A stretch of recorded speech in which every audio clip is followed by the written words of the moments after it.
Here we have a pretty generic 7-inch Android tablet.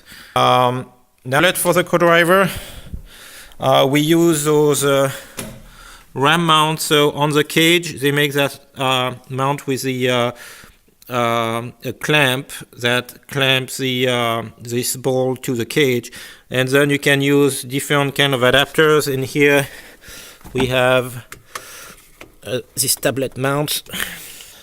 Tablet mounts are where I take the tablet, and the tablet, there's a side here that slides, so I can just take the tablet, slide it in, and it's clamped in place, and it doesn't move during rally. And on this tablet we have multiple apps that we can use to record the telemetry or just do the computation of the time cards.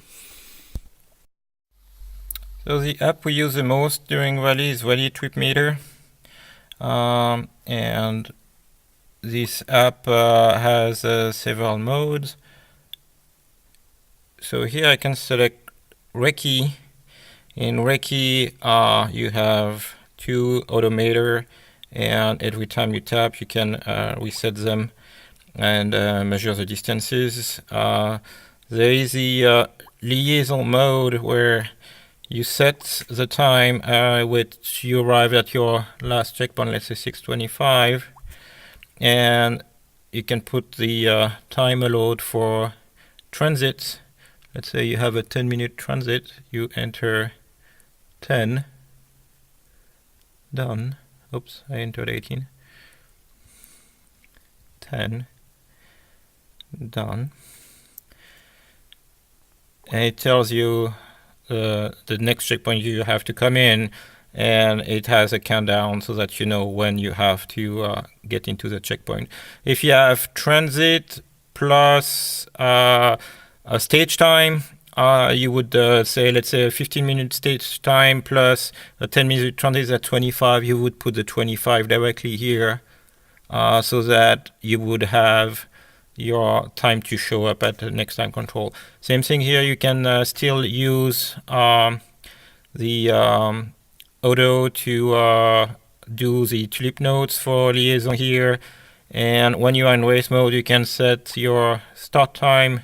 Let's say they give you a 6:27 start time. Here we go, countdown, and go, and the clock starts automatically, and when you cross the finish line the codriver can tap here to have the stage time, and then go back to liaison to enter the new times. In terms of configuration here, you can set the rally time. So when you go to rally headquarters to get rally time, you can go there and set to synchronize the clock directly with the clock time. And those are most of the functionality of a Rally Tripmeter. So for the GPS, we use this. It's a Garmin GLO, GLO. It's a dual GPS, does GLONASS, and so we can just plug it here on USB. If it's charged, it will just run out of the battery. Otherwise, plug it in the USB to recharge it. It's a Bluetooth GPS, so it sends a signal to the tablet through the Bluetooth. And unlike the GPS inside the tablet, the GPS inside the tablet only updates once every second. This one upgrades every 10 times a second, and it also has double the number of satellites because it has the Russian and American systems. So if you want to be able to use Rally Tripmeter with the external Bluetooth GPS here, one thing you have to do is, by default, Rally Tripmeter only uses the internal GPS. So one thing you can do is that a free Bluetooth GPS provider program that you can find in the Play Store.